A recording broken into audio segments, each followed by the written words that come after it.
बिस्मिल्लाहिर्रहमानिर्रहीम। जादूगर बोले, मूसा तुम फेंकते हो या पहले हम फेंके? मूसा ने कहा, तुम ही फेंको। यकायक इनकी रस्सियाँ और इनकी लाठियाँ इनके जादू के ज़ोर से मूसा को दौड़ती हुई महसूस होने लगी।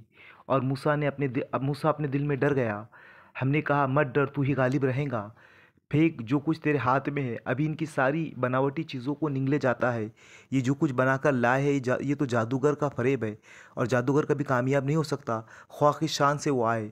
आखिर को यही हुआ कि सारे जादूगर सजदे में गिरा दिए गए और पुकार उठे, मान लिया हमने हारून अलैहिस्सलाम और मूसा अलैहिस्सलाम के रब को। फिरौन ने कहा, तुम ईमान ले आए कबल इसके कि मैं तुम्हें इसकी इजाज़त देता? मालूम हो गया है कि ये तुम्हारा गुरु है जिसने तुम्हें जादूगरी सिखाई थी। अच्छा, अब मैं तुम्हारे हाथ पांव मुखालिफ सिमतों से कटवाता हूँ और खजूर के तनों पर तुमको सूली देता हूँ। फिर तुम्हें पता चल जाएगा कि हम दोनों में से किसका अजाब ज़्यादा सख्त और देरपा है।